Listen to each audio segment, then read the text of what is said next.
Bueno, vamos a iniciar. Habíamos visto en la clase anterior que cuando un electrón es acelerado, como el que tengo aquí en esta figura, la bolita es el electrón y el vector es el vector de aceleración, el electrón radia, pero no radia en todas direcciones igual de fuerte. No es isotrópica la emisión, sino que tiene forma de dona, emite cero a lo largo del vector de aceleración y emite más fuerte, perpendicular, bueno, esto debería ser simétrico, perpendicular a la aceleración. O sea que si un electrón es acelerado y yo estoy en la dirección de la aceleración, el observador está aquí, vamos a decir, pues no va a haber radiación. En cambio, un observador que esté perpendicular va a haber una emisión muy fuerte. Bueno, ¿por qué es esto? Pues es siempre bueno recordarlo. Es debido a que si tomamos en cuenta, esto ya lo derivaron, pero es bueno derivarlo de vez en cuando. Si tenemos un electrón estacionario, sabemos que las líneas de campo de campo eléctrico van a venir hacia el electrón así, ¿verdad?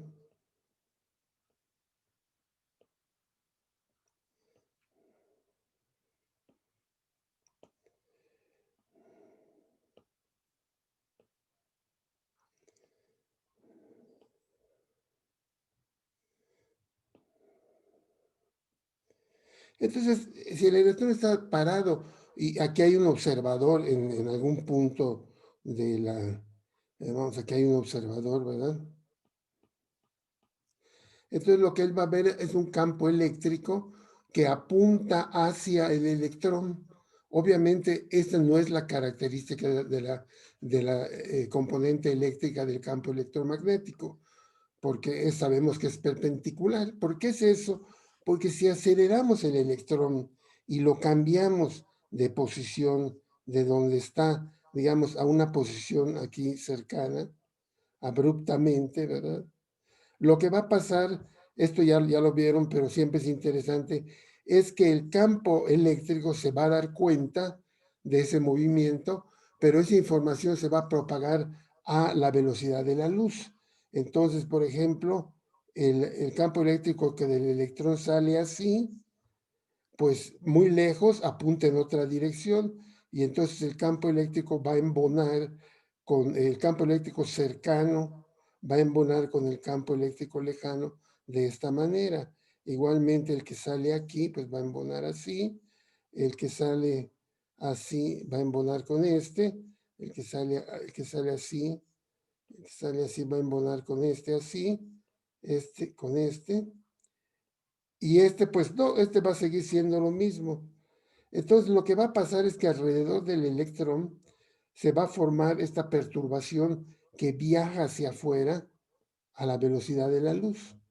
Y que claro, cuando llega al observador, el observador que ve entonces ve un campo eléctrico perpendicular a la línea de visión de donde está él, a donde está el electrón, y además es un campo eléctrico que está variando, porque si yo regreso el electrón a su posición original, pues el campo eléctrico va a volver a formar ese tipo de estructuras. Y esto es lo que va a ser, esto va a ser el campo electromagnético, un campo eléctrico que varía en el tiempo y que por lo tanto produce también un campo magnético que varía en el tiempo. Entonces, de aquí vemos por qué el patrón de emisión tiene esta forma, ¿no? Porque en la dirección de la aceleración, pues el campo eléctrico no cambia. Es en la dirección perpendicular donde hay el cambio más fuerte y donde se produce mayor radiación. Entonces, esto tiene que ver con la radiación sincrotrón por lo siguiente, porque si pensamos en el caso de partículas que están yendo, a ver,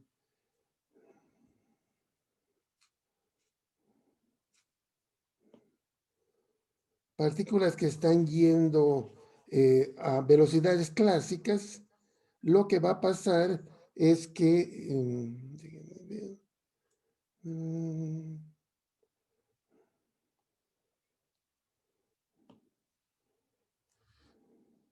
aquí está. Lo que va a pasar es lo siguiente. Vamos a pensar que tenemos un electrón en órbita circular. Recuérdense que en un campo magnético el electrón describe órbitas circulares perpendiculares, en el plano perpendicular al campo magnético, y en la dirección paralela al campo magnético se mueve a velocidad constante. Entonces vamos a ignorar ese movimiento a lo largo de las líneas de campo porque no van a producir radiación. Y si el campo magnético, por ejemplo, está saliendo de la pizarra, ¿no? Apunta hacia nosotros, el campo magnético,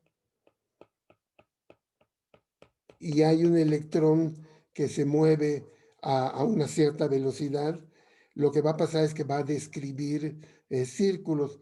El electrón, vamos a suponer que se mueve V cruz B, entonces haría órbitas así. ¿Sí? ¿No? A ver si,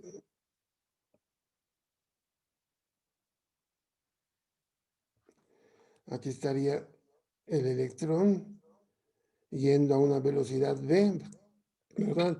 Y la aceleración va a ser perpendicular a su trayectoria en la dirección hacia el centro de este círculo. Pero el electrón, en este caso, este es el caso en que B es mucho menor que la velocidad de la luz. En este caso, el patrón de radiación del electrón, pues va a ser esa dona que habíamos mencionado. Es una dona que no tiene, vale cero en la dirección de la aceleración y máximo en la dirección perpendicular. Entonces, la donita de emisión, vamos a poner, es así, exagerando, ¿no? Entonces piensen ustedes que ese electrón está dando vueltas. Entonces aquí un observador, ¿qué es lo que va a ver? Va a ver que en el tiempo hay un campo eléctrico que pues pasa de ser positivo a ser cero, a ser negativo, otra vez positivo, o sea, hace una cosa así.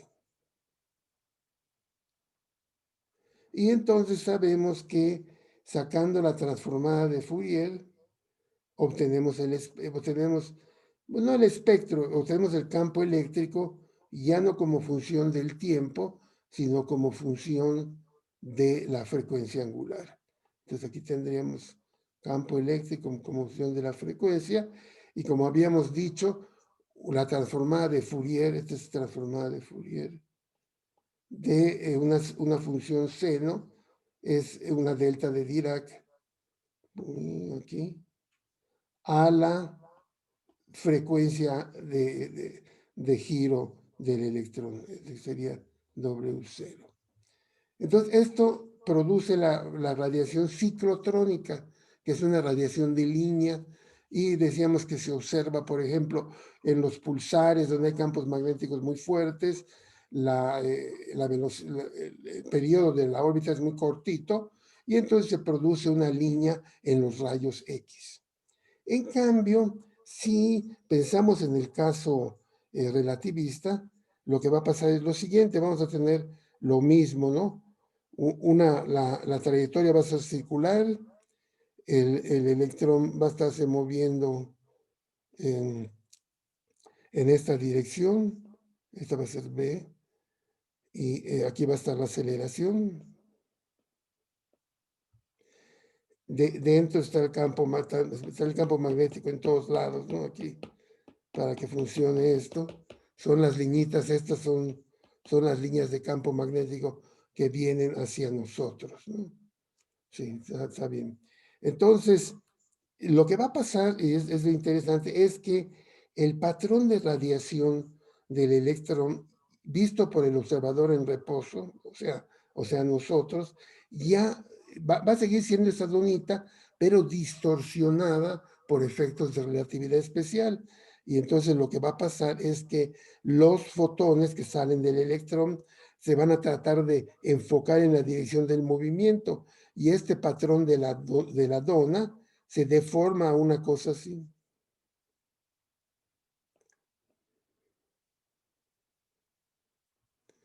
Y entonces, claro, ¿qué es lo que ve entonces el observador? Ah, va a ver una cosa muy distinta, ¿verdad? Aquí está el tiempo, eh, y aquí estaría el campo eléctrico como función del tiempo. Y entonces lo que va a pasar es que la mayor parte del tiempo no va a recibir radiación, pero cuando caiga en el haz, en el haz principal de la radiación del electrón, va a haber un pulso muy angosto y muy intenso, ¿no? Bueno, luego por aquí va a haber cositas más débiles cuando pasen enfrente esos otros patrones, pero el dominante va a ser el pulso, va a ser cuando el observador esté aquí, ¿no? Entonces, ¿qué espectro esperamos ver?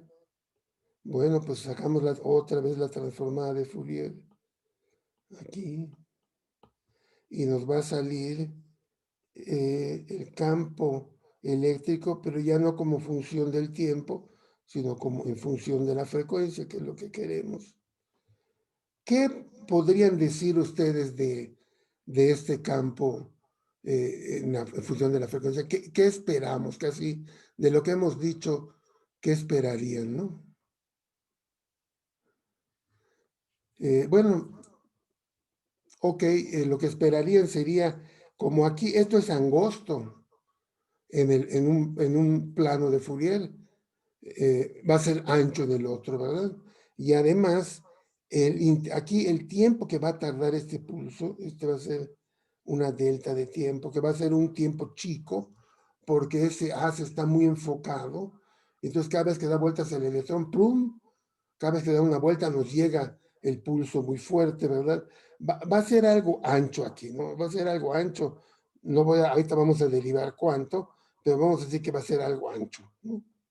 Porque esto es angosto y así funciona la transforma de Fourier. Lo que en un dominio es angosto es ancho en el otro.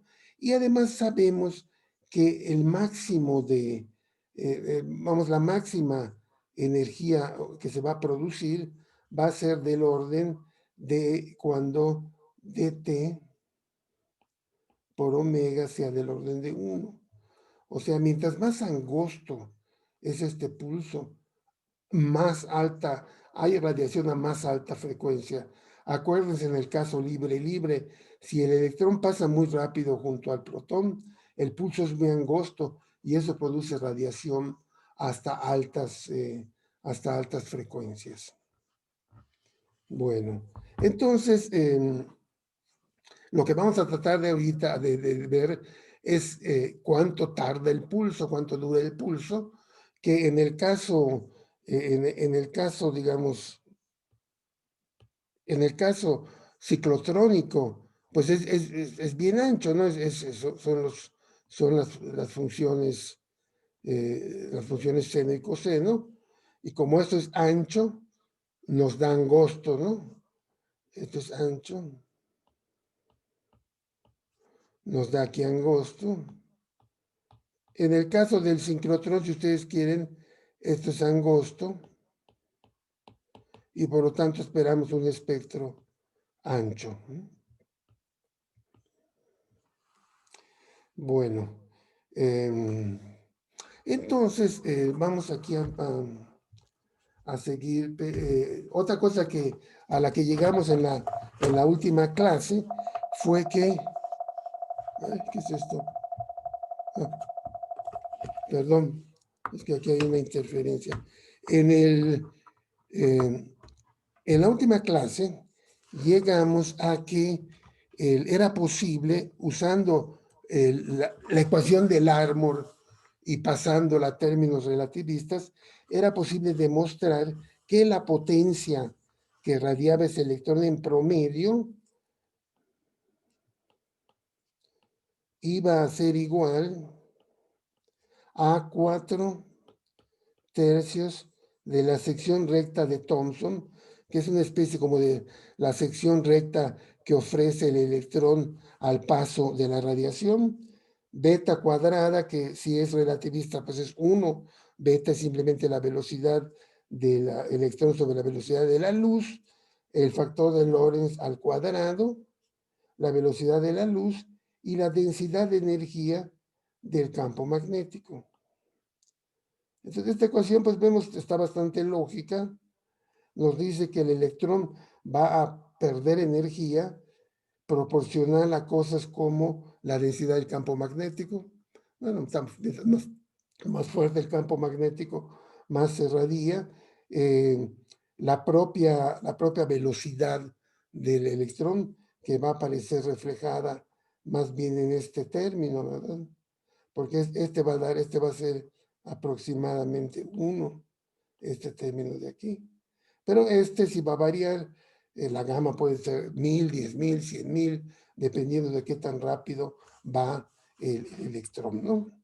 Entonces, la pregunta es, ¿qué tanto se angosta el haz el patrón de radiación del electrón, que en el marco en reposo es muy ancho? ¿Qué tanto se angosta debido a la velocidad del electrón? Y entonces esto lo podemos hacer de la siguiente manera. Vamos a recordar que podemos nosotros, en el caso de una partícula que se mueve en un marco de referencia, primo respecto a nosotros, ¿no? Este sería X, Y, Z, y podemos pensar en otro marco que se mueve respecto a nosotros, y le vamos a poner primas, ¿verdad? Va a ser X prima, Y prima, Z prima. Aquí también es Z prima. Y esto se está moviendo a una velocidad V. Entonces, resulta que agarra uno la transformación de Lorentz, la deriva uno una vez y, muy interesante, encuentra uno cómo se transforman las velocidades. Entonces, vamos a suponer que en el marco de referencia en movimiento hay un electrón aquí en el centro y manda un rayo de luz en una dirección, ¿verdad? Entonces, este rayo de luz se mueve a la velocidad de la luz en el marco primo, en el marco en movimiento, y puedo yo proyectarlo en los dos ejes que tenemos, ¿no? Ya, entonces vamos a ponerle aquí una teta prima, ¿verdad? Y me voy a preguntar yo, bueno, si en el marco que va con el electrón, el fotón sale a un ángulo teta prima respecto al eje X, ¿qué valor veo yo aquí en el marco en reposo, ¿no? Bueno, ya mañosamente voy a poner un ángulo más chico, porque va a resultar más chico. Y le voy a llamar teta ese ángulo. Vamos a ver que por el movimiento del marco de referencia del electrón, ese ángulo que es teta prima en el marco en reposo del electrón, yo lo voy a ver mucho más chico. Lo voy a ver como que los fotones se enfocan, ¿verdad? Que en el marco del electrón están yendo pues, casi isotrópicamente, porque la donita esa pues es casi isotrópica, pero se van a enfocar mucho y van a quedar casi en un faro así bien angostito. Entonces, hacemos este ejercicio de derivar las transformadas de Lorentz y nos quedan unas leyes de transformación para la Vx, la velocidad que yo voy a medir en mi marco de referencia en reposo, va a ser igual a la velocidad eh, en prima, ¿verdad? Más la velocidad del marco de referencia, la velocidad a la que se mueve el electrón, ¿verdad?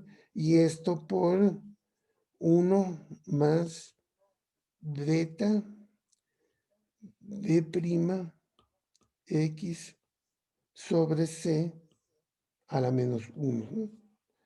Esto es lo que le va a pasar eh, a la componente que está aquí, ¿verdad? Esta sería bx' y esta componente sería b y e'. De igual manera, esto lo medio hicimos, no lo terminamos, pero es muy fácil hacerlo y vale la pena. La b de y también se va a transformar de acuerdo a esta ecuación, va a ser by' sobre gamma, ¿no?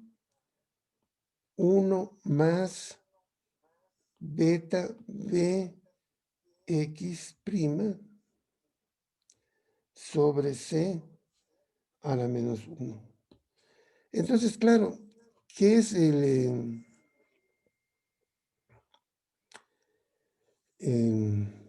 entonces, lo que vemos es que en el marco del electrón en movimiento, yo puedo decir que como que el coseno de teta, déjenme lo pongo aquí en rojo, coseno de teta primo, ¿cuánto va a valer?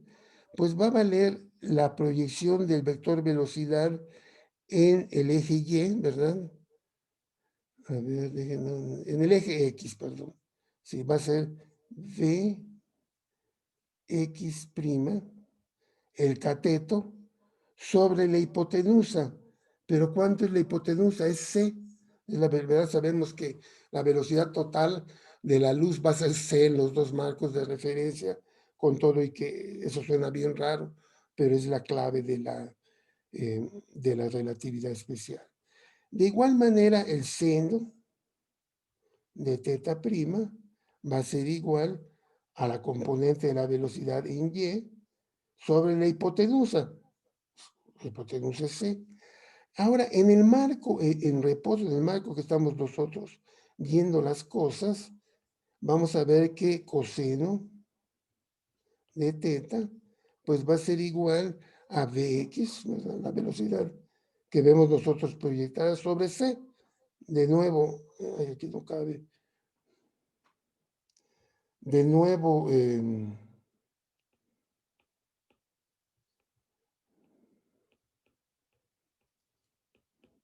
y el término seno de teta, pues igual, ¿no? Va a ser la componente de la velocidad del fotón en Y sobre C. ¿Ok? Entonces, déjenme, me paso aquí arriba. Entonces, ¿qué podemos hacer? Bueno, pues sabemos que tangente es seno sobre coseno, ¿no? Y entonces lo que podemos hacer es encontrar cuánto vale la tangente de ese ángulo. A ver, entonces,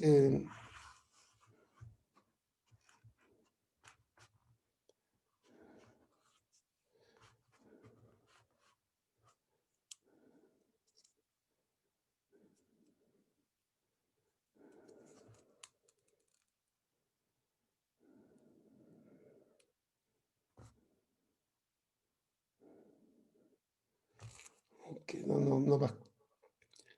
no va a caber aquí, pero bueno, entonces tengo ya los términos coseno y seno, ¿no? Entonces, lo que voy a hacer es ahora calcular, lo que me pasa aquí es que yo quiero calcular esto y esto, pero en términos de las variables en el marco de referencia primo, en el marco de referencia en reposo. Entonces necesito más espacio. Entonces lo que tengo que hacer es lo siguiente. Me doy cuenta que si sustituyo los valores de la Bx, me queda que el coseno de teta va a ser igual a la velocidad de x más b sobre 1 más beta bx' sobre c, 1 sobre c, y esto es igual ya que hacemos un poco de álgebra y nos queda que esto es igual al coseno de teta prima, o sea, el coseno en el marco de referencia del electrón, más beta sobre 1 más beta coseno de teta prima. Entonces ya estoy acercándome más a lo que quiero. Ya tengo el coseno de teta en términos del coseno de teta prima, que son los valores que ve el electrón. Y de igual manera, el seno de teta, haciendo los cambios, va a ser igual a, va a ser By' sobre C gamma 1 más beta de x' sobre c igual a seno de teta primo sobre gamma 1 más beta coseno de teta prima. Entonces igual ya logré lo que yo quería, que es que el seno de teta me aparezca en términos de los valores primos. ¿Ok? Y entonces ya pues está muy fácil, ya que tengo seno y coseno, sé que la tangente, ¿verdad? Tangente de teta, pues es igual simplemente a seno de teta sobre coseno de teta. Divido estos dos números y se darán ustedes cuenta que aquí aparece el mismo término en la parte de abajo, se va a ir, ¿no? Y entonces me va a quedar que la tangente de teta va a ser igual a la seno de teta prima sobre coseno de teta prima más beta. Y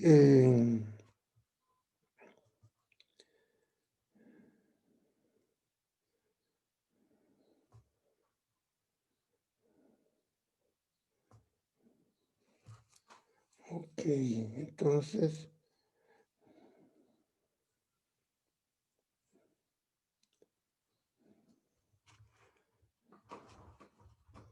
déjenme aquí un segundo.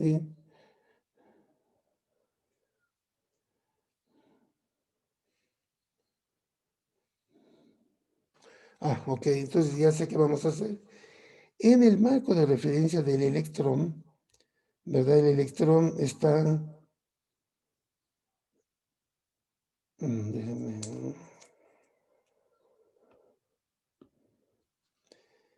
El electrón tiene un patrón, si se está moviendo así, si su velocidad es así, la aceleración es perpendicular y el patrón de radiación va a ser así, ¿no? Este es en el marco primo. Entonces yo me pregunto, bueno, todos los fotones que salen aquí tienen un ángulo, aquí sería el ángulo teta prima, ¿verdad? Vamos a decir que estos son en el marco de referencia del electrón, van a tener un ángulo de teta prima igual a pi sobre 2, ¿no? Y van a ocupar la mitad de la esfera, la mitad de la esfera. Pero, sin embargo, en el marco de referencia del observador, si sustituimos aquí los valores, nos va a quedar que tangente de teta, déjenme ver si me conviene eso o...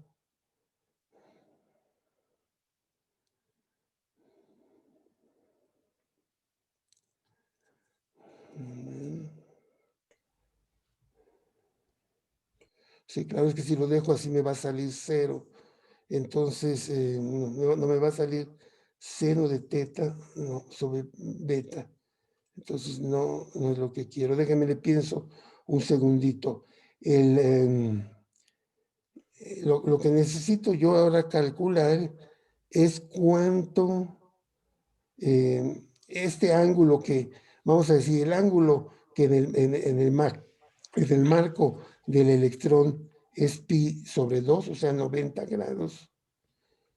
¿Cuánto voy a ver yo que vale en mi marco de referencia en reposo? Y lo que vamos a encontrar es que el ángulo teta, o teta un medio, bueno, el ángulo teta va a ser, vamos a ponerle eh, donde está en la mitad de los fotones, ¿no? Va a ser igual, va a ser mucho más chico que el ángulo teta prima donde están la mitad de los fotones. Y esto es pi sobre 2. En el marco de referencia del electrón, pues está muy claro, ¿no? Es a 90 grados donde se divide el patrón de radiación en dos mitades iguales, ¿no? Entonces, a ver, déjenme, aquí lo que necesito. Ah, claro, es que, ok, es que ya vi dónde está, aquí, claro, aquí está mi error, sí. Es usar esta ecuación, déjenme se las marco. Es esta ecuación la que quiero.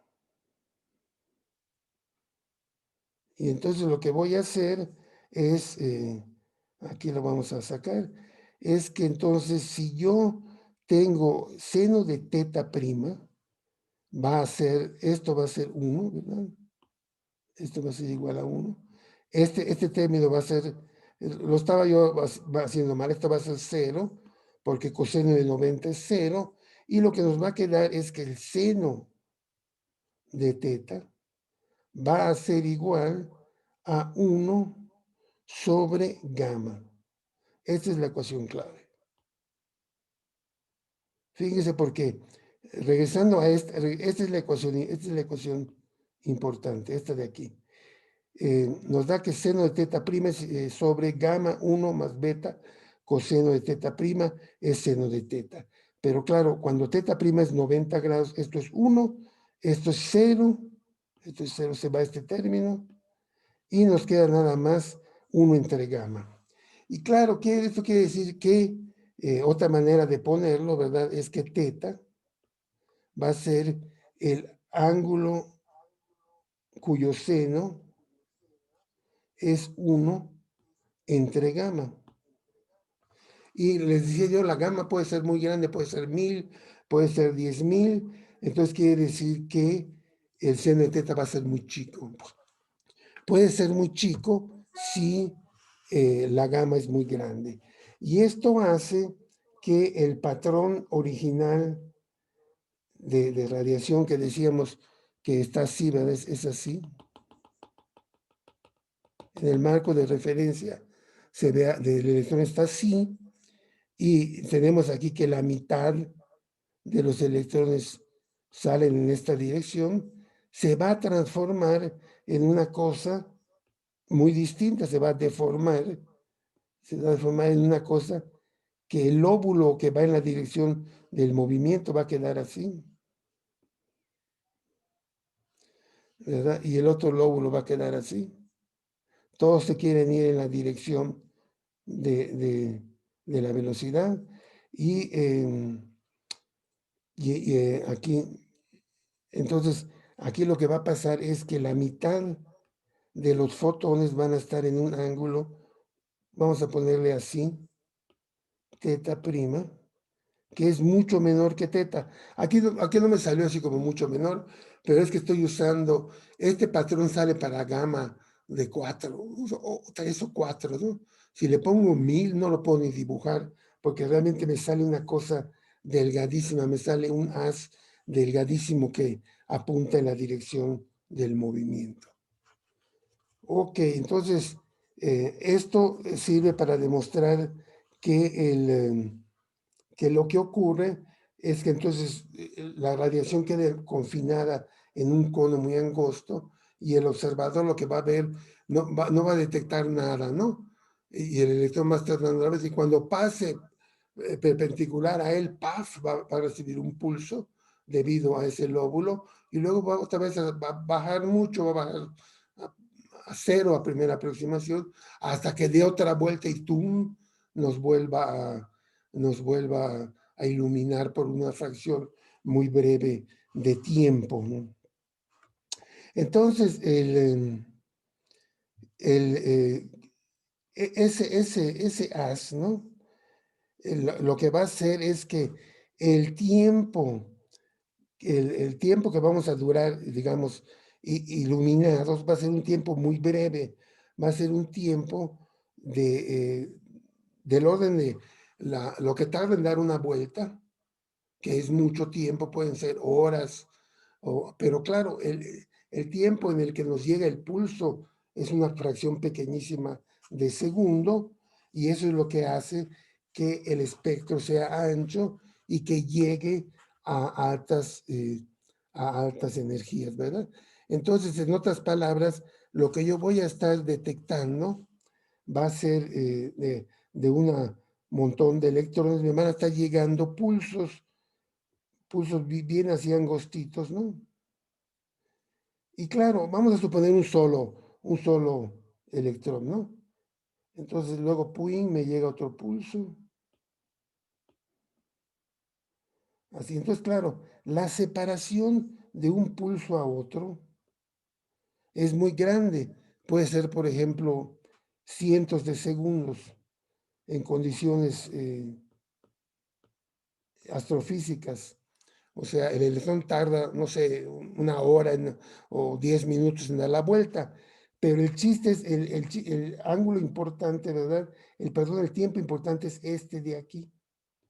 Y este tiempo de aquí es muy breve, va a ser del orden de 10 a la menos 10 segundos.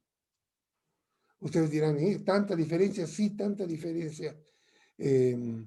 Digamos, el tiempo en que activo del pulso puede ser 10 a menos 12 veces el tiempo entre un pulso y otro, ¿no? Entonces, habíamos ya derivado la frecuencia, ¿verdad? Magnética, el valor que tarda un electrón en dar una vuelta. Eh, entonces, en este caso, lo que va a pasar es que esta omega G va a ser los 10 a la 2 segundos, pero el tiempo que va a tardar el pulso, que nosotros vamos a ver que el pulso dure, va a ser una delta de TP y va a ser igual a 1 sobre la frecuencia de giro magnético, pero gamma cuadrado aquí, ¿no? Entonces, claro, gamma, les decía yo, es del orden de 10 a la 5, entonces resulta que el pulso es cortísima su duración en relación a lo que tarda el electrón en terminar de dar una vuelta. Y claro, todos los electrones están haciendo esto y están mandando pulsos muy breves. Mientras más breve sea el pulso, acuérdense, más ancho es el espectro y a más alta energía llega, lo que es lo mismo a más alta frecuencia o frecuencia angular, como ustedes lo pueden ver. Y claro, de aquí sabemos que la radiación va a llegar a más o menos el inverso de este tiempo. Entonces, la radiación, si el pulso es muy corto, por ejemplo, 10 a la menos 10 segundos, quiere decir que el espectro, en términos de frecuencia, va a llegar hasta, al revés, hasta 10 a la 10 Hz. Y 10 a la 10 Hz es radio, ¿no? Entonces, va a llegar a esta frecuencia. Si la velocidad del electrón es todavía mayor, el enfoque es más grande, se hace más chiquitito el haz, dura menos el pulso y por lo tanto se produce radiación de más alta energía. De hecho, hay circunstancias donde la radiación sincrotrónica no solo es en el radio, llega al visible, llega a los rayos X, Depende mucho de qué tan breve es el pulso, ¿verdad? Em, bueno, entonces resulta que uno puede tomar la forma la forma del pulso, ¿verdad? Y sacarle la transformada de Fourier, y de ahí sale, pues, cómo va a ser el espectro de un electrón dado. Bueno, eso no lo hacen aquí porque es muy laborioso, pero entonces ya metiéndolo en la ecuación del árbol relativista, nos queda que la potencia de un electrón como función de la frecuencia, bueno, aquí regresan de la frecuencia angular a la frecuencia, pero bueno, así es la cosa en la astronomía. La gente se mueve de una cosa a la otra. ¿Y qué es esto? Bueno, pues son una serie de constantes, raíz cúbica de 3 por c cúbica. Luego aquí aparece el campo magnético. Aquí aparece el famoso seno de alfa, el ángulo de ataque o pitch angle. Y aquí aparece la masa del electrón, c cuadrada. Aquí aparece la frecuencia sobre una frecuencia crítica, que ahorita les explico qué es. La frecuencia crítica. Y aquí aparece una integral que va de la frecuencia a en unidades de la frecuencia crítica a infinito de una función que es una función modificada de Bessel, que pues, todo esto es un rollazo matemático, pero de una variable eta de eta. Bueno, no se preocupen, todo esto está tabulado y se presenta de manera simplificada. Y lo interesante aquí es que hay una frecuencia crítica. El electrón va a radiar hasta una frecuencia que va a ser del orden de, como decíamos, del inverso del tiempo que dura el pulso. Entonces, esa frecuencia crítica, ya que hace uno las matemáticas, queda como 3 medios de gamma cuadrada. La frecuencia de giro magnético, aquí les digo de nuevo, ya regresaron de la frecuencia angular a la frecuencia normal, pero bueno, no hay problema, saben que simplemente las relaciones omega es igual a 2pi por la frecuencia. Entonces, a veces, pues por costumbre, se está uno pasando de una a la otra. Y aquí queda el seno de alfa, el seno del ángulo de ataque. Recordarán que si el campo magnético está así y el electrón se mueve así, ¿verdad? Este es alfa, es el ángulo de ataque.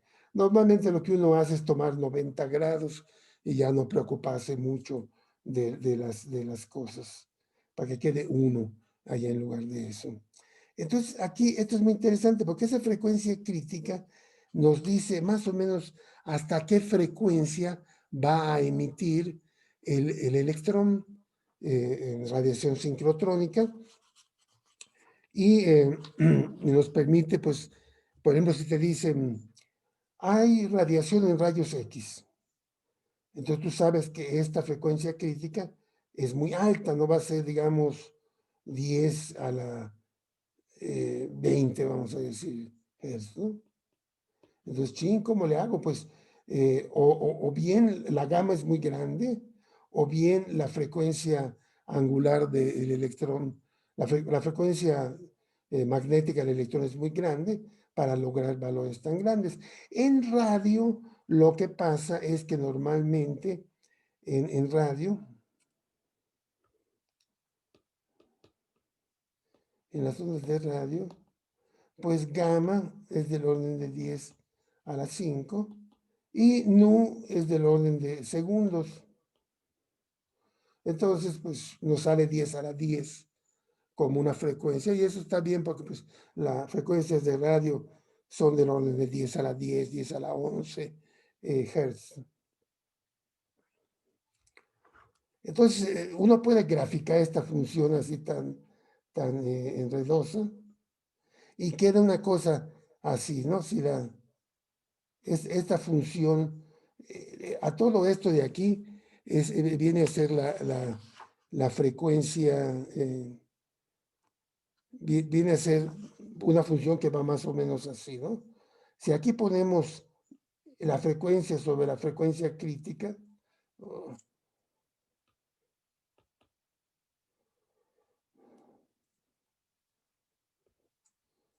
la frecuencia crítica, entonces sabemos que cuando valga 1, el espectro va a caer, ¿no? Y en efecto es más o menos lo que pasa. Si aquí ponemos eh, la función en términos, la función de nu entre nu c, que sería toda esta expresión de aquí. Lo que nos sale es una cosa que hace más o menos así. O sea que sube con la frecuencia, pero ya que llega a 1 empieza a caer y no hay mucha emisión a frecuencias mayores.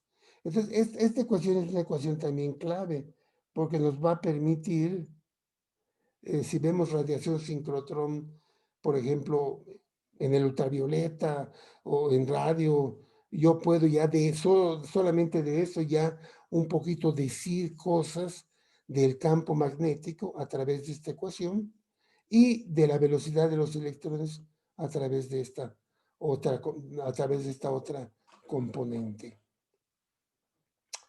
Ok, Perdón, yo tengo una duda. sí, adelante. Este, la ecuación de arriba es la potencia, esa P es de la potencia. Es la potencia como función de la frecuencia, sí. Ok, y dice que en radio la gamma es 10 a la 5 y la frecuencia es, ¿qué número es ese de ahí? Bueno, este es del orden de segundos. Esto de acá, Ah, segundos. segundos, sí.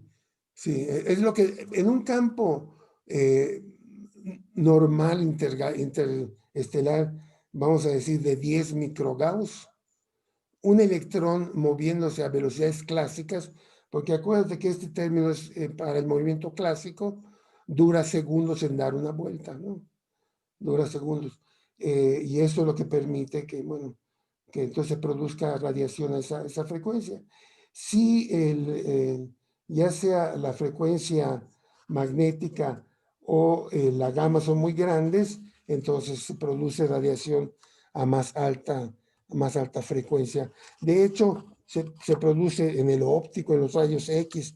Los sincrotrones terrestres producen radiación muy fuerte en rayos X y en ultravioleta, y eso sirve para experimentos donde miden cosas ¿no?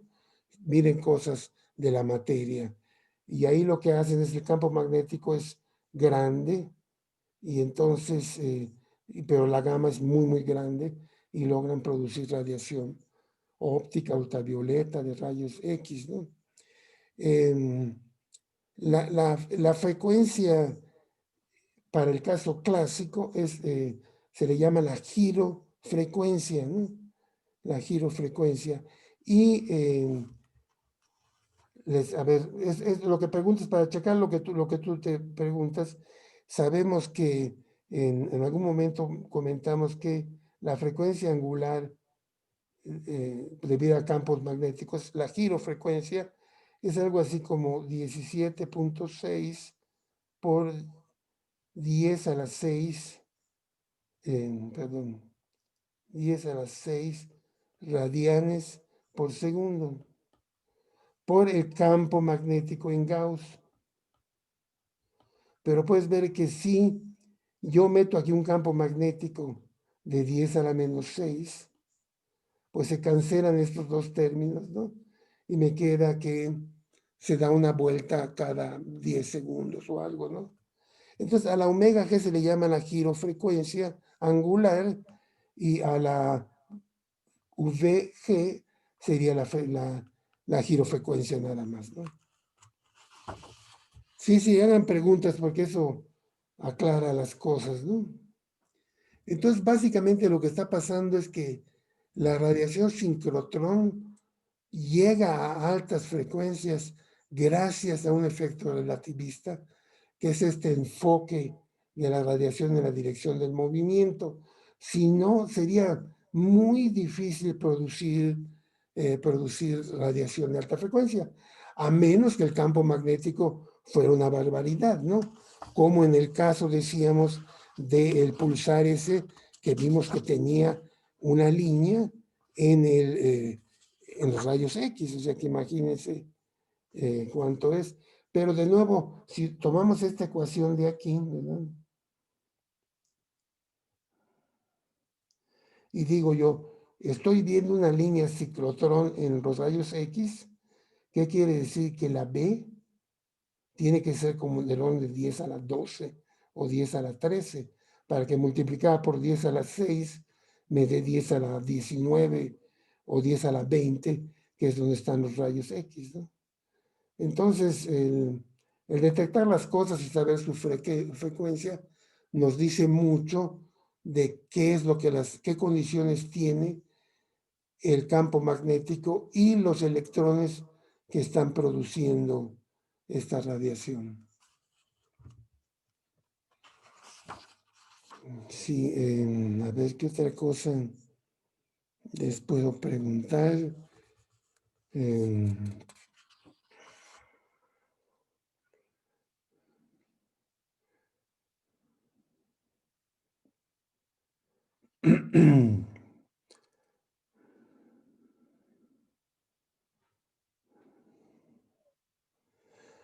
Bueno, esto es en cuanto se refiere a un solo electrón que tiene una velocidad dada por gamma, el factor de Lorentz, y está en un campo magnético uniforme B. Pero de nuevo, la realidad, como en el caso de la radiación libre, tenemos un ensamble, un conjunto de electrones que se mueven a distintas velocidades. Y esto entonces lo que necesitamos es hacer una integración. Y es totalmente análogo a lo que se hizo en el caso de la radiación libre. Necesitamos decir, bueno, ¿cómo están distribuidos los electrones? Y hacer una integral y ver cómo contribuye cada velocidad a esto. Lo que ocurre es muy interesante, es que mientras en el caso de la radiación libre,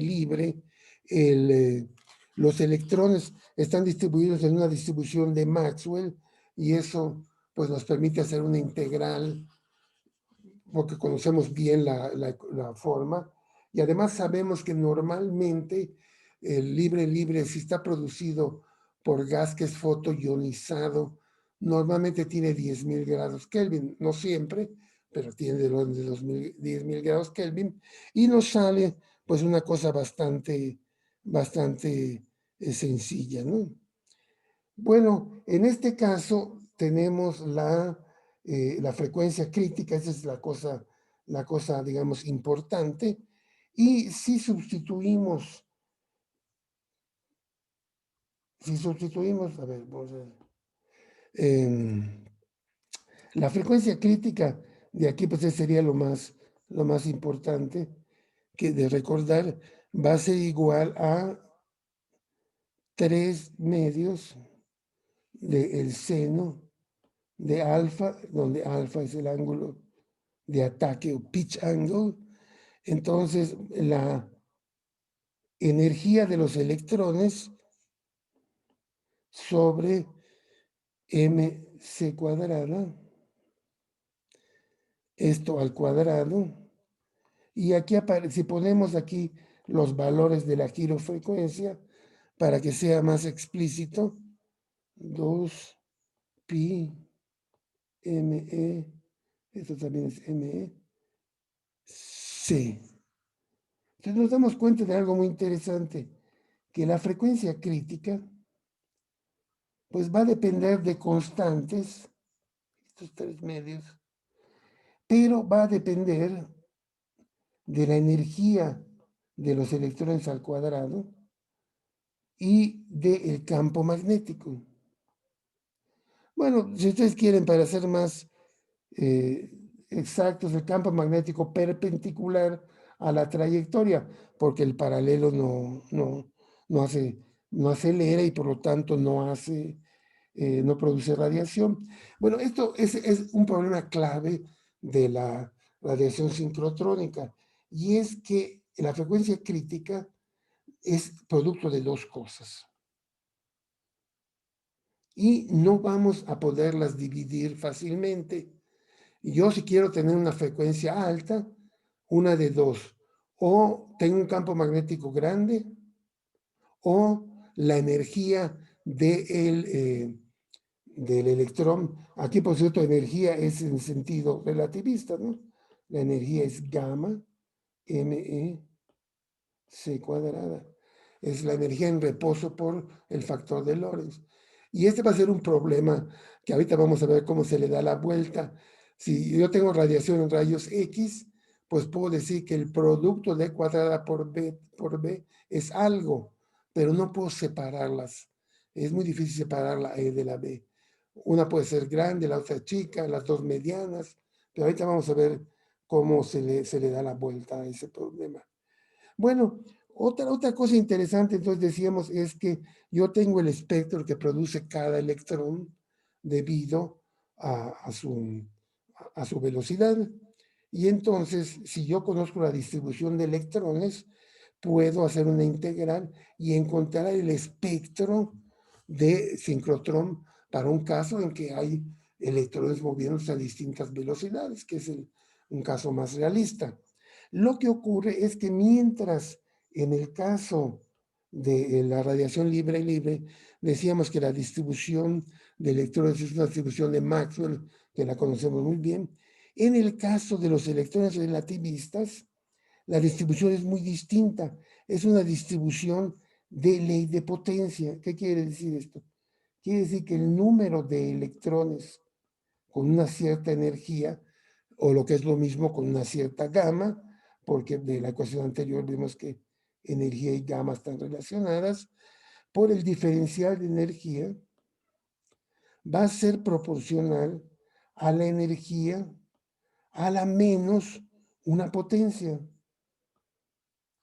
por el diferencial de energía. Entonces, mientras en el libre lo que tenemos es, en el libre, si ponemos aquí la velocidad, ¿no? Y aquí ponemos, bueno, ponemos la energía, vamos a decir, la energía, y aquí el número de electrones, vamos a tener una cosa como que así, ¿no? Esto sería libre. En el caso de sincrotrón, lo que tenemos es que si ponemos E aquí, bueno, aquí logaritmo para que quede bien, ¿verdad? De E, tenemos una cosa así. O sea, hay muchos electrones de baja energía y pocos de alta energía, y esto cae como una ley de potencias. Ustedes dirán, ¿cómo se produce eso, verdad? Porque en la distribución, esto sería la distribución de Maxwell, sabemos a qué se debe.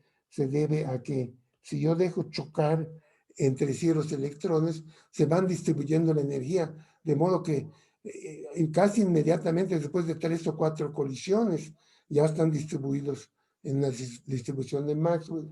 En el caso de los electrones relativistas, no ese es el caso. No se entiende muy bien qué es lo que pasa, pero estos electrones vienen de choques. Producir electrones relativistas no es fácil, harían falta temperaturas enormes, y lo que se sabe es que en los choques muy fuertes, los electrones pueden ser acelerados por un mecanismo que se conoce como el mecanismo de Fermi, y llegan a velocidades relativistas. Y que además el mecanismo funciona de una manera tal que produce una distribución de ley de potencias, no una distribución de Maxwell. Y vamos a ver luego cómo es que ocurre eso, ¿verdad? Bueno, entonces, entonces tenemos esta ecuación que nos dice cuál es esta ecuación que nos dice cuál es la distribución de electrones. Por otro lado, tengo la potencia, que ya la habíamos visto, ¿no? que depende de cosas como el campo magnético al cuadrado, y la gamma, perdón, no, sí sería la gamma cuadrada y la densidad de campo magnético que va como el campo magnético al cuadrado. Y además sabemos esto de que hay una frecuencia crítica, ¿no? Más allá de la cual casi no radia no radia el electrón. Entonces, lo que yo puedo hacer es interesante, es que el patrón de radiación de un solo electrón, vamos a ver, decíamos que es una cosa como así, ¿no? Si lo ponemos en términos lineales, aquí estaría más o menos el 1. Esto sería frecuencia sobre frecuencia crítica. Y aquí tendríamos la función de emisión sobre frecuencia crítica. Y lo que va a pasar es que entonces yo tengo un montón de electrones que tienen distintas energías y que además están distribuidos en una ley de potencias. Así. Entonces, lo que trato de hacer es, digo, bueno, distintos electrones, por ejemplo, un electrón de de baja frecuencia crítica contribuiría aquí, ¿verdad? Pero uno de alta contribuiría acá y así sucesivamente. Y entonces lo que tengo que hacer es hacer una especie de integral, pero realmente no tengo que hacer una integral porque el ancho de la emisión de un solo electrón, este ancho de aquí, es mucho más chico que el ancho del espectro total final que vamos a ver, que lo vamos a obtener ahora. O sea, y puedo entonces yo, a primera aproximación, suponer que cada electrón contribuye con energía a la frecuencia crítica, ¿no? O sea, es un poco, de una manera medio, es un truquito, pero funciona muy bien, puesto que el patrón de radiación de un solo electrón es comparativamente mucho mucho más angosto que el que nos va a quedar finalmente, ¿no? Entonces lo que vamos a hacer es decir que cada electrón radia con una potencia igual a 4/3, también esto ya la sección recta de Thomson, beta cuadrada, gamma cuadrada, C, la densidad de campo magnético, y además suponemos que lo radia a una sola frecuencia, ¿no? A la frecuencia crítica. Es un truco, no es correcto, y esto sabemos que es gamma cuadrada por la girofrecuencia debido al campo magnético. Entonces hago este truco y lo que me queda es que me va a quedar un espectro que van a ver, va a reflejar la distribución de electrones, que es una ley de potencias y está, digamos, ¿verdad? NE va a ser proporcional a la energía menos delta. El número de electrones va a ir como la energía a la menos una potencia de manera lineal, ¿no? Entonces, lo que podemos hacer es decir que este sistema tiene una emisividad, ¿no? Una emisividad J, ¿no? Por intervalo de frecuencia, que es igual a menos la energía que se pierde en el tiempo por la densidad de electrones por diferencial de energía, ¿no? ¿Cuánto vale la energía? Bueno, pues la energía simplemente vale gamma ME C cuadrada. la energía en reposo por la gamma. Y esto es igual a la frecuencia sobre la frecuencia de giro a la 1/2 por ME C cuadrada. Bueno, esto es ¿por qué? Porque la gamma es, bueno, la gamma, si se acuerdan, bueno, aquí se los voy a poner. La razón de esto es que la frecuencia crítica es igual a la frecuencia de giro por gamma cuadrada. Y por eso de aquí podemos sustituir gamma por esta cosa de aquí. Entonces, sacamos la derivada de E, y esto es igual a, de la ecuación anterior, nos queda que es igual a la ME C cuadrada, nu a la menos 1/2 de nu, y aquí me queda 2 nu G a la 1/2. Simplemente lo que hice, tomé esta ecuación que es función de la frecuencia, ¿verdad? Y la derivé en la frecuencia. Entonces, este término me queda igual, aquí está. Pero este término me queda 1/2 de nu a la menos 1/2. 1/2 de nu a la menos 1/2, y la de abajo es nu G a la 1/2. Entonces, esto relaciona el diferencial de energía con el diferencial de frecuencia, ¿no? Y entonces, vemos de aquí que la emisividad va a ser proporcional a la frecuencia sobre la frecuencia de giro, el campo magnético al cuadrado, de nuevo la frecuencia sobre la frecuencia de giro. Esto va a estar a la menos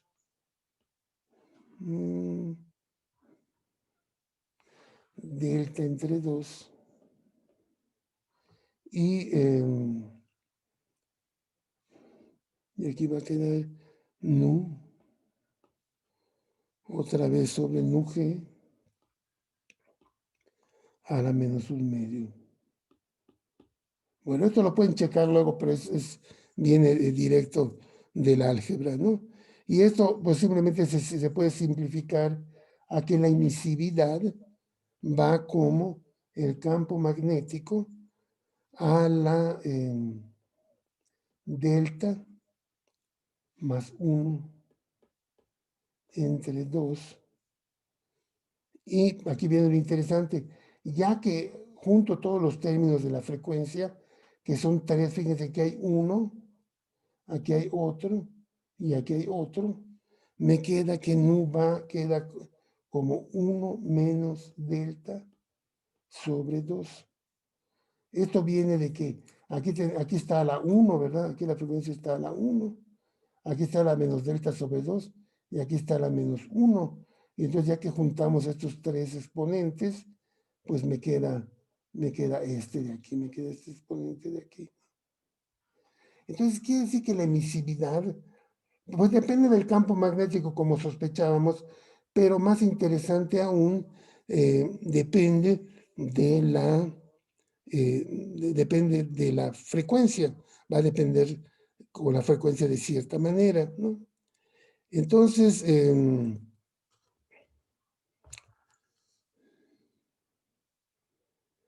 ok, entonces fíjense que aquí esto es muy interesante porque, déjenme, lo pongo aquí, ¿no?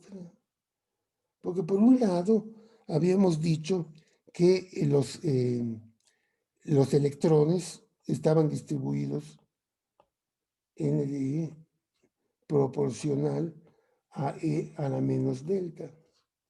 Y aquí nos sale que la emisividad, o sea, lo que voy a ver yo en el espectro, que es una fracción de nu, va como nu a la 1 menos delta sobre 2. Entonces quiere decir que el espectro que voy a ver está relacionado con la manera en que los electrones están distribuidos. Si yo aquí pongo logaritmo de energía, bueno, aquí en realidad es E de E, y aquí pongo logaritmo de NE de E, me sale una ley de potencias donde esto va como la energía a la menos delta. Bueno, esto va a producir un espectro, que va a ser así. Si aquí ponemos logaritmo de la frecuencia y aquí logaritmo de J nu de nu, me va a salir otra ley de potencia, pero que va a ir así, va a ir como 1 menos delta sobre 2.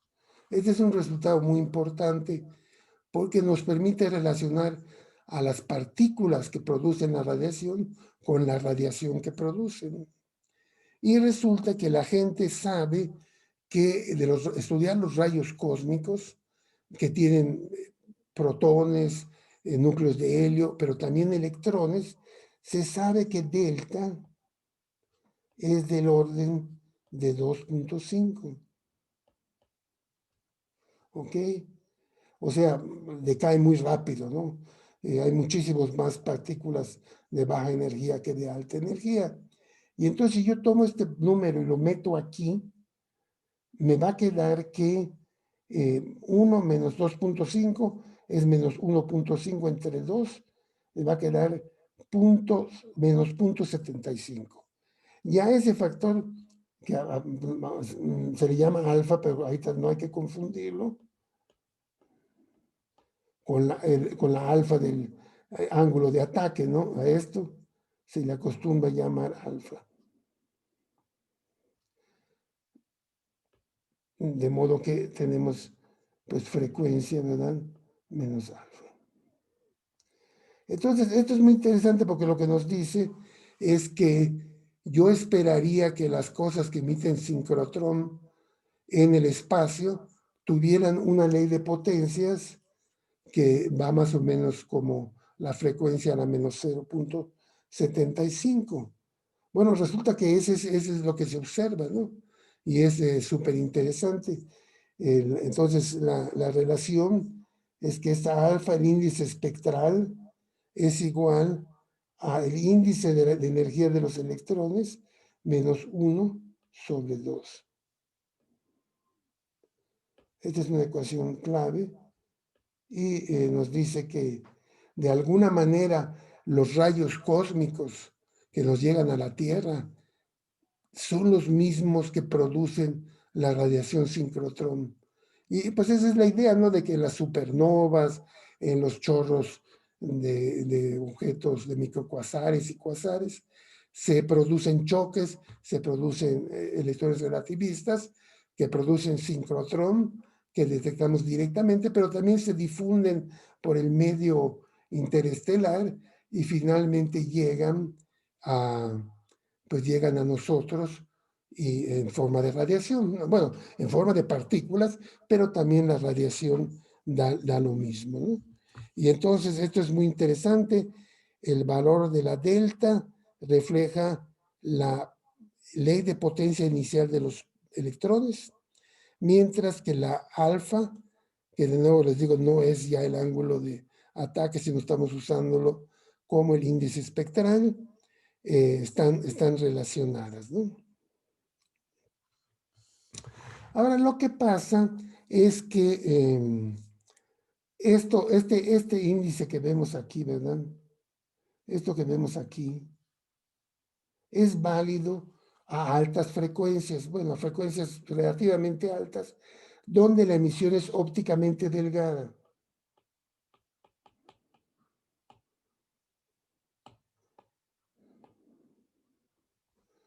Vamos a ver una ley de potencias de que decae típicamente como menos 0.75.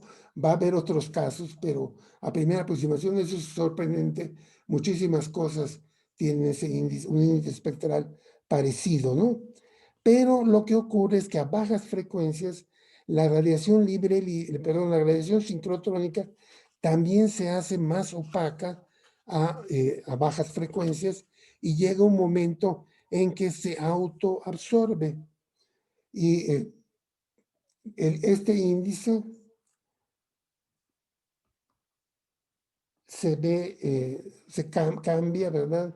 Y se hace ópticamente grueso. Entonces recordarán que en la radiación libre teníamos log nu, y aquí pues podríamos poner, pues no sé, el flujo como función de la, bueno, logaritmo, ¿verdad? ¿Para qué? Y salía aquí una nu cuadrada, y aquí salía casi plano, no a la menos 0.1. En el caso, esto sería libre.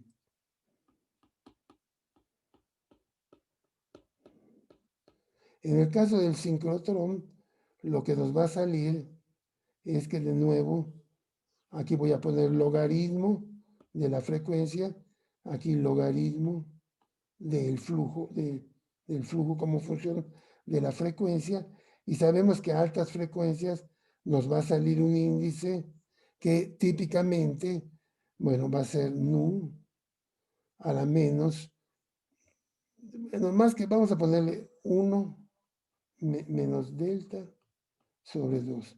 Y normalmente esto es 0.75. 1 menos delta, ok. Pero entonces, ¿qué pasa a bajas frecuencias? Bueno, a bajas frecuencias se va haciendo ópticamente grueso y resulta que a bajas frecuencias tiene también un turnover parecido al de libre, o sea, cae así. Solo que aquí el índice espectral no es 2, sino es 5 medios, ¿no? Y esto se debe a que en el libre, esto es sincrotrón,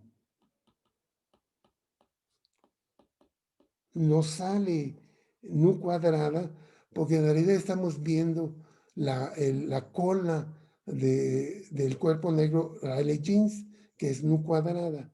En el caso de la radiación libre, es lo que vemos. En el caso de la radiación sincrotrón, no es un cuerpo negro, entonces no nos sale nu cuadrada. Si fuera un cuerpo negro, sí, nos saldría nu cuadrada a bajas frecuencias. Nos sale nu a las 5 medios, porque conforme avanzamos en frecuencia, estamos viendo electrones más calientes. Acuérdense de que mientras más rápido es el electrón, contribuye más a altas frecuencias. Entonces aquí lo que estamos viendo es que es como si fuera un cuerpo negro, pero no de una sola temperatura. Es un cuerpo negro que se va haciendo más caliente conforme subimos en frecuencia, ¿no? Entonces, la expresión para la radiación sincrotrón es que el flujo, como función de la frecuencia, va a estar dado por un término nu, y aquí lo podemos poner sobre una cierta, la frecuencia del turnover a las 5 medios, y aquí un término que sería 1 menos exponencial de nu sobre nu1 a la menos delta. Bueno, ya que haciendo las cosas, quedaría un más 4 sobre 2. Y esto sería, aquí hay un menos. Bueno, la cosa es que este término, ¿verdad? Este término que ven aquí, cuando nu es mucho menor que la frecuencia crítica, nos da ese nu a las 5 medios. Cuando nu es mucho mayor que no la frecuencia crítica, perdón, la frecuencia de quiebre, ¿no?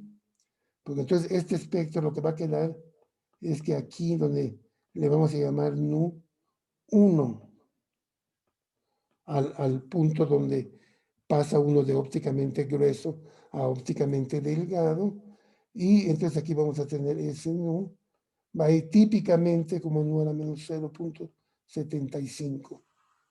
Y así va a ser el espectro característico de la radiación libre.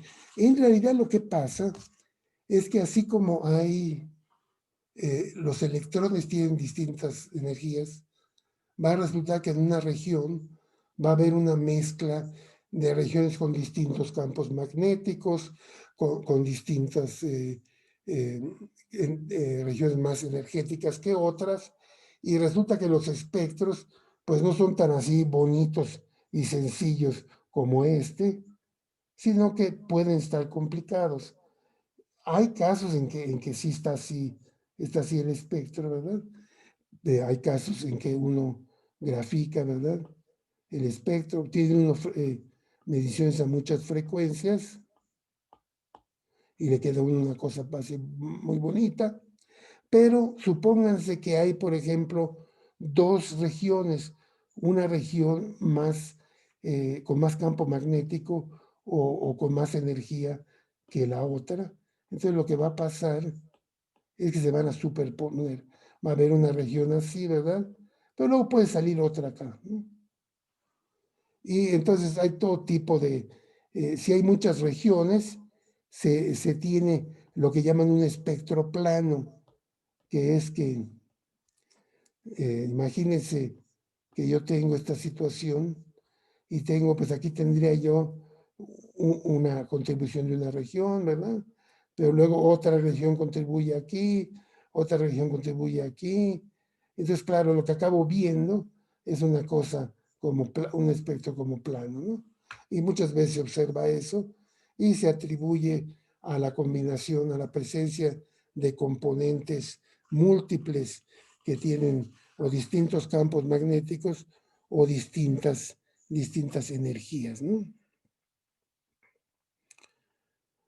Ok, entonces,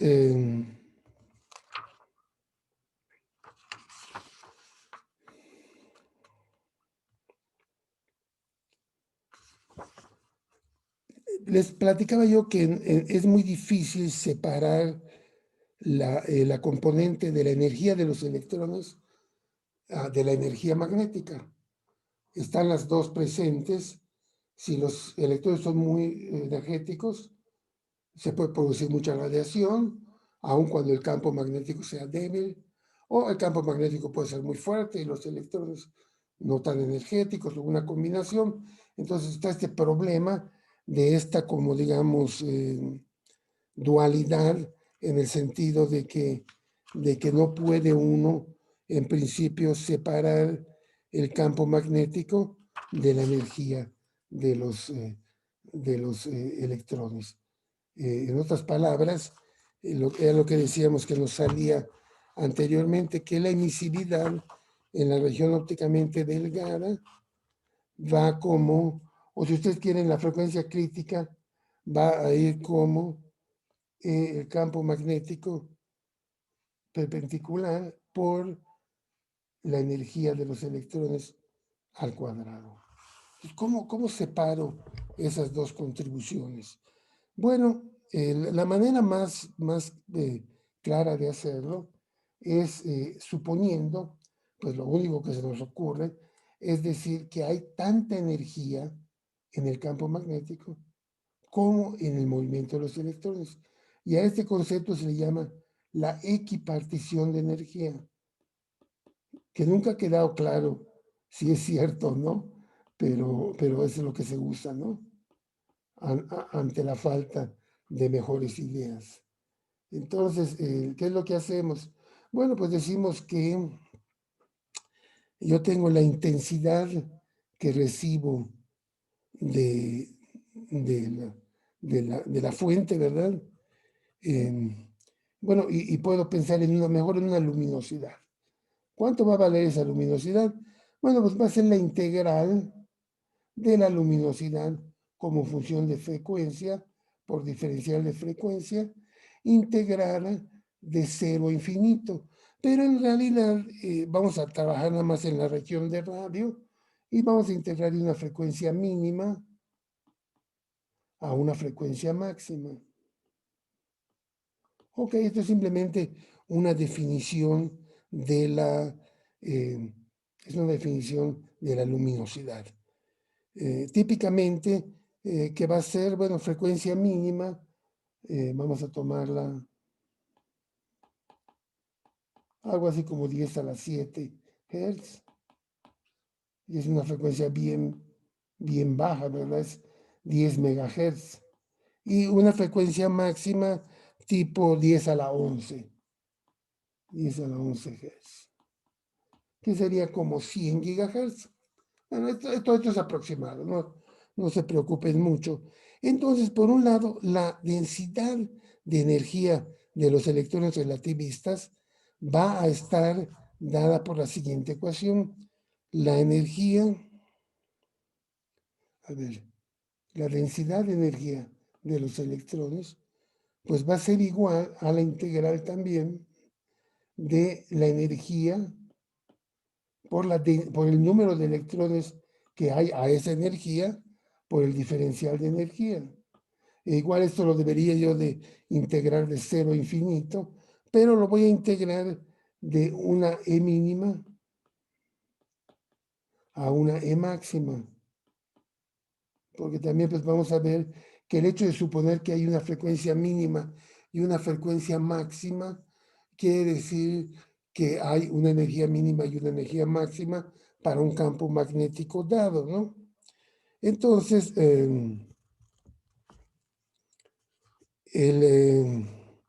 entonces los electrones con energía E, ¿verdad? Habíamos dicho que emite la mayor parte de su radiación a la frecuencia crítica, de modo que la energía correspondiente eh, a, a- a un electrón que radia a frecuencia nu, nos dice que la energía va a ir como el campo magnético a la menos un medio. Entonces puedo hacer el cociente de la energía, la densidad de energía de los electrones sobre la luminosidad, va a ser proporcional a estas dos integrales, ¿no? A estas dos integrales que tenemos arriba. Una que es sobre la de arriba sería energía mínima, energía máxima, y aquí queda energía por el número de partículas que tienen esa energía por dE. Y aquí debería de poner la luminosidad, pero esa luminosidad va a ser proporcional de nuevo, a un rango de energías. Va a ir de una energía mínima a una energía máxima. Y aquí dentro lo que voy a poner es una diferencial de energía sobre diferencial de tiempo por diferencial, no, perdón, esto es aquí, esto sería la densidad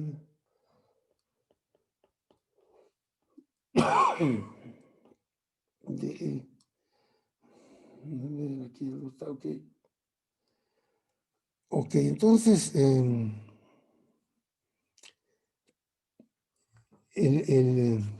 lo que es interesante aquí es que entonces la componente de campo magnético tiene una dependencia con ¿cómo diríamos? Con la energía que va, por ejemplo, sabemos que la NE, perdón, va como E a la menos delta. Entonces, si yo meto aquí este término, me va a quedar E a la 1 menos delta. Y en el término de abajo me va a quedar que este término es proporcional al campo magnético y de nuevo aquí vamos a tener, aquí va a entrar este mismo término aquí y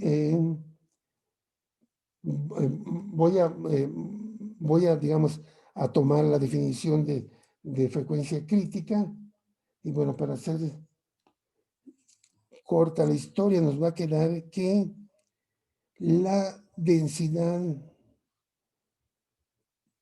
de energía de los electrones sobre la luminosidad va a ir como el campo magnético a la menos 3 medios.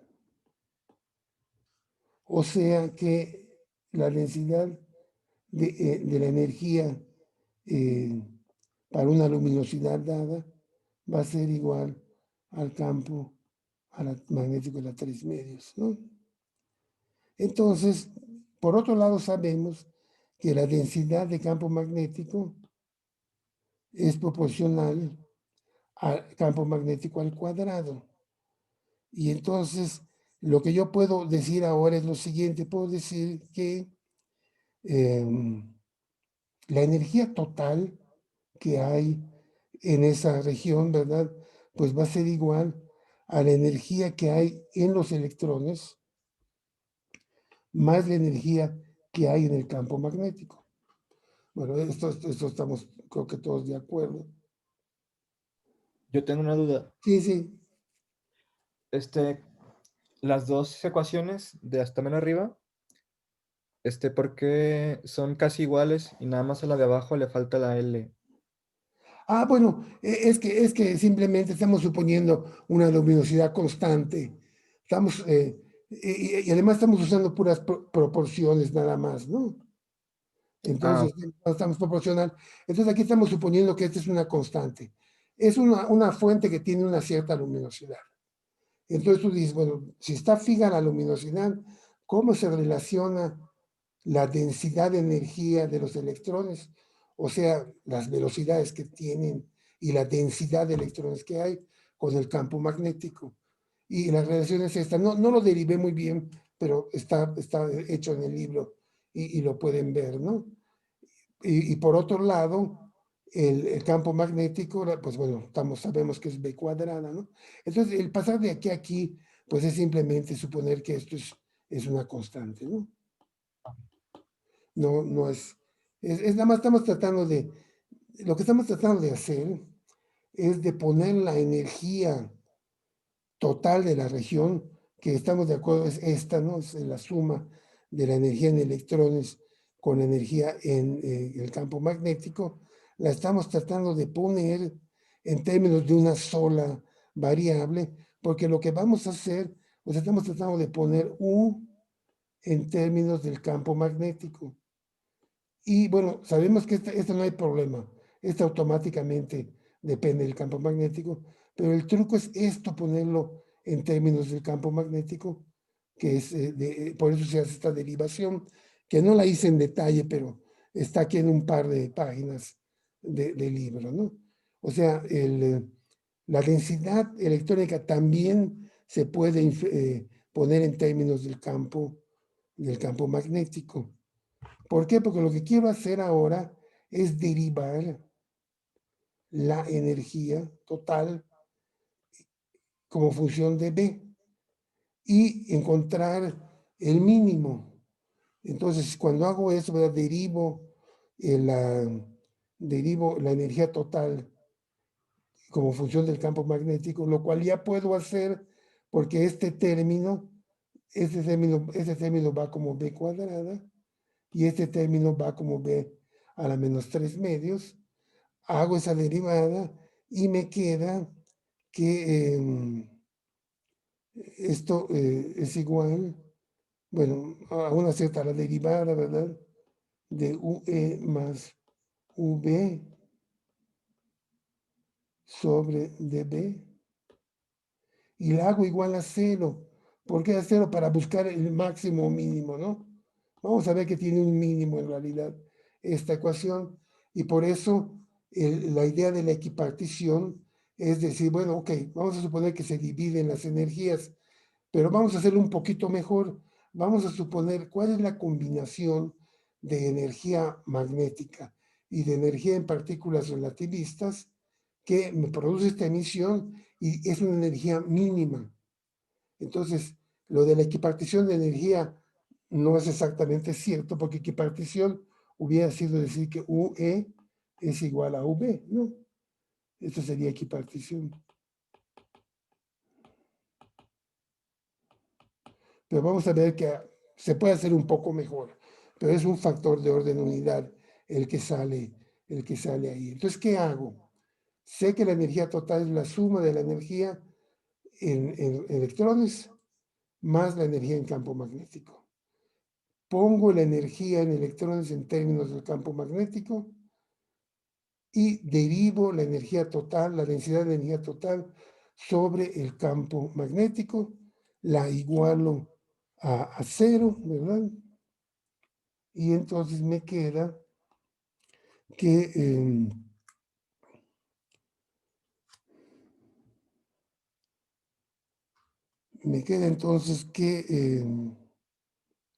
la derivada, bueno, se hace la derivada, se iguala a cero, y lo que nos queda es que el mínimo va a ocurrir cuando la densidad en partículas sobre la densidad en campo magnético, bueno, que estas sabemos que son U de E sobre U de B es igual a 4/3. Bueno, la verdad es que no vale mucho la pena, porque lo que habíamos dicho que una manera más barata de hacerlo es simplemente decir que UE es igual a V. Pero esto es un poco mejor porque estamos usando el mínimo, ¿verdad? Entonces, qué es lo que hemos hecho aquí? Lo que hemos hecho es que si yo grafico la energía total U contra el campo magnético, bueno, en logaritmo todo esto, ¿verdad? B, y aquí vamos a poner 1, el valor mínimo, aquí 0.1, aquí sería 10, y aquí también es logaritmo de la energía. Entonces lo que pasa es que la componente de campo magnético aumenta así. Este es U de B, que sabemos que va como B cuadrada, ¿no? Por otro lado, la componente de partículas es al revés. Para una luminosidad dada, el, la densidad en partículas es más grande conforme el campo magnético es menor. Y esto es para lograr que se dé la luminosidad que queremos, ¿no? Entonces, esta de aquí sería U de E, que es proporcional a B a la menos 3 medios. Entonces, si yo sumo esas dos ecuaciones, me queda una ecuación así, ¿no? Y esto es U total, igual a la suma de los dos campos, ¿no? Y el mínimo se da cuando se cumple esto. Bueno, dirán ustedes, ¿para qué tanto brinco estando el suelo tan parejo? Hubiera bastado con suponer, esto que nos dice que hay un poquito menos energía en el campo magnético que en el campo de partículas, porque de esta ecuación nos quedaría que U es 4/3 de V, ¿no? Hay más energía en las partículas que en el campo magnético, pero es por un factor de 4/3, o sea que no vale nada. Pero la gente usa eso porque esta es la energía mínima, que es casi la energía de equipartición, y es lo que entonces lo que decimos es, ok, en esta región no sé cuánto campo magnético hay, ni sé cuál es la densidad de energía de las partículas, pero si supongo energía mínima, entonces ya puedo separar los dos términos y puedo decir cuánta energía hay en el campo magnético y cuánta energía hay en los electrones relativistas, ¿no? Ok. Entonces, en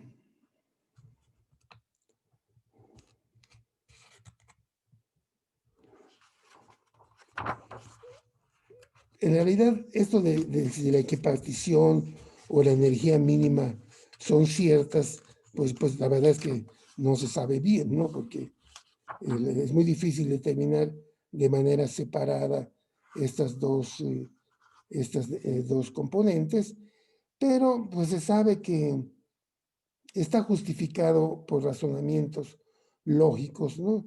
Y aquí en el libro dan tres, dicen, bueno, es plausible físicamente, los sistemas que interactúan tienden a equipartición, tienden a dividirse la energía, ¿no? Eh, la otra es que si no supusiéramos esto, ¿no? Las energías totales serían enormes. Aún suponiendo energía mínima, nos salen unas energías enormes para la cantidad de energía que hay en los lóbulos de una radiogalaxia, salen unas energías increíbles. Si no hubiera energía mínima, estaría peor, ¿no? Y esto, pues claro, para lo que sirve es que el producto de dos parámetros podemos separarlos, ¿no? Y encontrar o estimar el campo magnético por un lado y por el otro la densidad de energía la energía de la región, ¿verdad? Entonces, bueno, ya hay un libro que se llama El Pacholsi, que está muy bien, y bueno, para ya hacer una historia, no se deriva aquí en el libro, es muy complicado, pero entonces lo que queda, que es muy útil recordar, es que suponiendo energía mínima, uno puede derivar el campo magnético mínimo de la región en términos de una serie de constantes y de la luminosidad. Entonces, ¿esto cuánto es? Pues lo voy a poner porque es lo que en la práctica es útil. Es 4.5. Luego, aquí hay un término que ahorita les explico, 1 menos zeta. Una constante C1, 2, y la luminosidad de radiación. Esto a la 2 séptimos. Y por el radio de la región a la menos 6 séptimos, y esto es en Gauss, ¿no? Por otro lado, la energía mínima en partículas total es igual a otra constante que es C13. Ahorita termino de explicar qué es cada cosa. 1 más esta eta, ¿no? Por la luminosidad a la 4 séptimos. El radio a la 9 séptimos. Y esto es en Ergs, puesto que es energía, ¿verdad? Entonces ustedes dirán, qué es cada cosa? Bueno, aquí tenemos B mínima, es el valor mínimo, constantes. Esta eta es en realidad, esta 1 más eta, es una corrección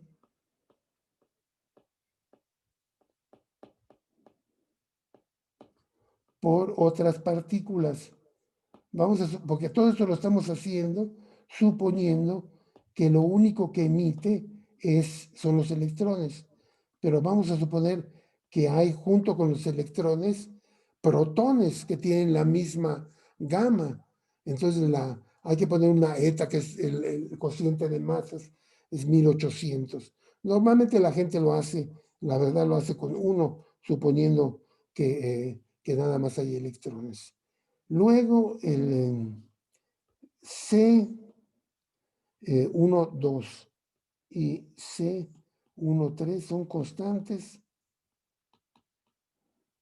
que están graficadas en el libro y están dadas en el Pacholsik, que es este libro muy útil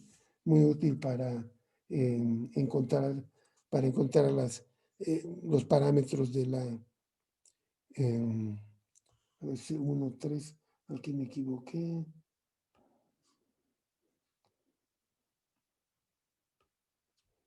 Aquí es nada más así.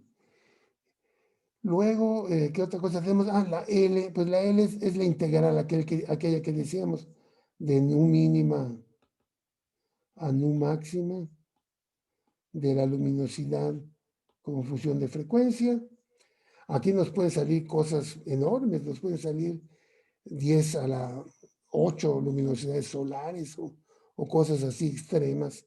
Por ejemplo, de los lóbulos de una radiogalaxia, ¿verdad? Salen energías enormes. Y finalmente R, pues R es el radio, ¿no? El radio de la región. Entonces, si yo tengo un lóbulo de radiogalaxia, aquí, ¿verdad? Las radiogalaxias, está el centro, que es normalmente un hoyo negro supermasivo, y tenemos dos lóbulos a los lados. Conozco la distancia, puedo calcular el radio, integro, saco la luminosidad, estas constantes las tengo que decidir si considero solo electrones u otras partículas. Si considero solo electrones, me echo esta eta y ya puedo derivar la B mínima y la E mínima de las regiones, ¿verdad? Y ya con esto puedo encontrar otras cosas interesantes como, por ejemplo, cuánto van a vivir esos electrones relativistas. Y entonces lo que tengo que hacer es dividir el tiempo de vida de radiación sincrotrón debido la energía que tienen esos electrones, ¿verdad? Sobre la luminosidad.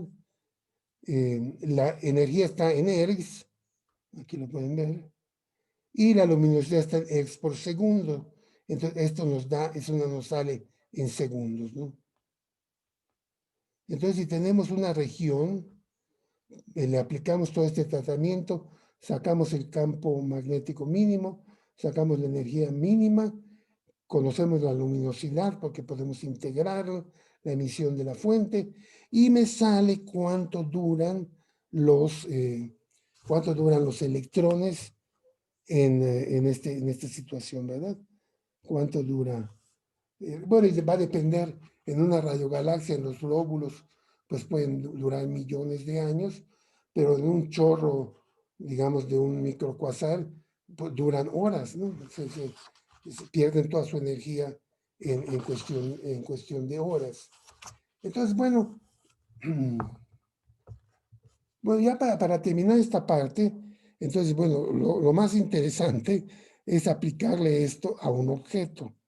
Y esto está hecho en la parte, en el sección 5.4.3, que se le aplica a una radiogalaxia muy famosa que se llama Cygnus A, que es muy bonita, se ven los dos lóbulos, ¿verdad?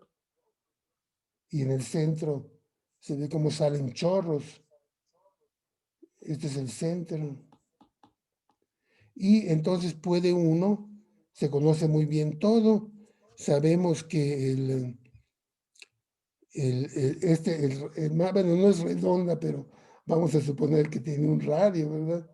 Y ese radio es enorme, es del orden de 30 kiloparsecs. O sea, es más o menos más grande, bueno, el tamaño de la galaxia, ¿no? De la Vía Láctea. Por otro lado, de mediciones. Bueno, ¿esto cómo lo sabemos? Pues de medirlo en el plano del cielo y saber que la distancia al objeto es 230 megaparsecs. Y con eso ya, ¿verdad? Y usando la geometría, sale el radio. Sabemos también que el flujo es igual a 2000 Janskis multiplicadas por nu entre aquí a 1 gigahertz a la menos 0. ¿Se acuerdan que aquí la idea es que normalmente debe salir 0.75? Bueno, más o menos sale 0.8. y entonces puedo yo derivar, aquí tengo todas las ecuaciones, ¿verdad? Y ya las aplico.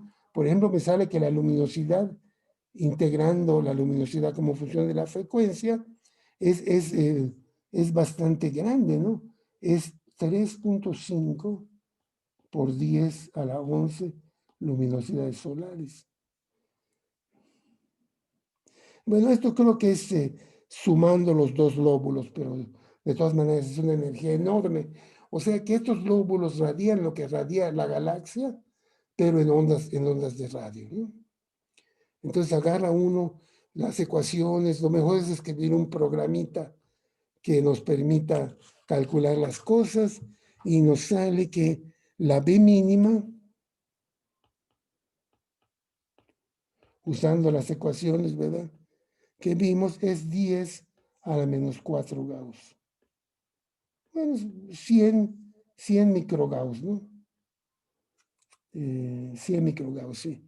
Y también, y la energía mínima que hay en electrones es del orden de 5 por 10 a la 60 Hz. O sea, son números muy grandes que nos indican que algo muy energético ha sucedido y que produce que haya una enorme cantidad de energía en los lóbulos.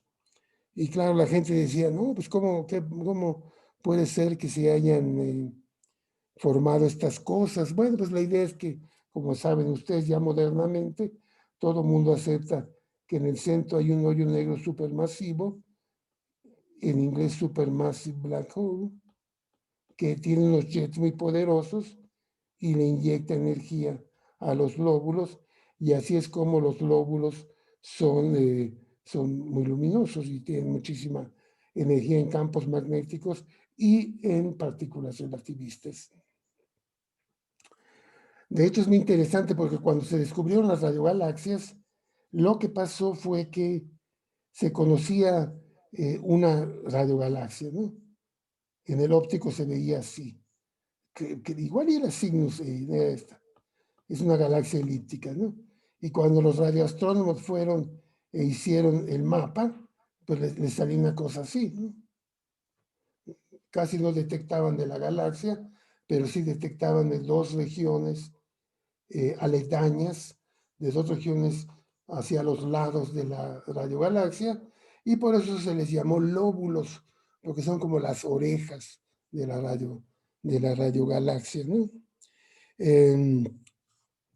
Entonces, aquí, por ejemplo, uno puede calcular cuánta energía está inyectando el hoyo negro, cuánta masa hay en los lóbulos, y se aprenden muchísimas cosas, ¿no? Por ejemplo, algo interesante es que podemos calcular, lo habíamos visto también, cuánto viven los electrones en ese campo magnético. Si no hubiera nada que les estuviera inyectando, esos electrones están girando, están radiando, están perdiendo energía y tienen un tiempo característico que habíamos visto la fórmula también, y ese tiempo es del orden de 3 millones de años. De nuevo, todo esto es en signos E, ¿no? Signos E. Pero más o menos sale lo mismo para otras radiogalaxias, ¿no? Entonces, claro, 10 a la 6 es poquísimo tiempo. La edad del universo es, esto es años, ¿verdad? 10. La edad del universo, ¿qué es? Es 10 a la 11, 10 a la 11 años. Entonces, algo tiene que estar inyectando energía a los lóbulos, y bueno, esos son los chorros de la radiogalaxia que está del hoyo negro que está en el centro, ¿verdad? Y pues, muy bien, entonces, pues esto se usa, esta misma maquinaria es muy importante porque se usa para calcular en una supernova, por ejemplo, Pues igual calculamos el radio, integramos la luminosidad, sacamos el campo magnético mínimo, sacamos la densidad de energía en electrones mínima y pues esto se usa muchísimo. Entonces, esta sección se las recomiendo mucho y lo mejor es que escriban un pequeño programita donde meta uno el radio, la luminosidad, ¿qué otra cosa necesitamos? El radio y la luminosidad y ya, ¿no? Y a ver, déjenme ver si es con eso es suficiente. El radio y la luminosidad y nos salen ya. Sí, pues nada más necesitamos eso. El radio, la luminosidad y ya. Nos sale el campo mínimo, el campo magnético mínimo y nos sale la densidad de energía en electrones relativistas mínima. Entonces esto se puede hacer bueno, para una supernova o para muchos otros objetos que emiten radiación sincrotrón. ¿Tienen alguna pregunta? Bueno, entonces, correcto. Entonces, pues es una radiación muy importante. Otra cosa importante es que a diferencia de la radiación libre, que no es polarizada, porque los electrones, unos van así, otros van así, otros van así, entonces no hay polarización. En el caso del sincrotrón, el campo magnético, ¿verdad? Da un orden y los electrones giran en la misma dirección. Y la radiación está polarizada. Y es una radiación que está polarizada linealmente y que esto es muy útil porque nos permite derivar otras cosas, la dirección del campo magnético y otras cosas que son sumamente importantes en este caso. Entonces, si no tienen preguntas, pues entonces nos vemos el viernes, ¿verdad? ¿Ok? ¿O tienen alguna duda o pregunta? Si no, pues mándenme un correo y lo tratamos de ver. ¿Ok? Pues que descansen.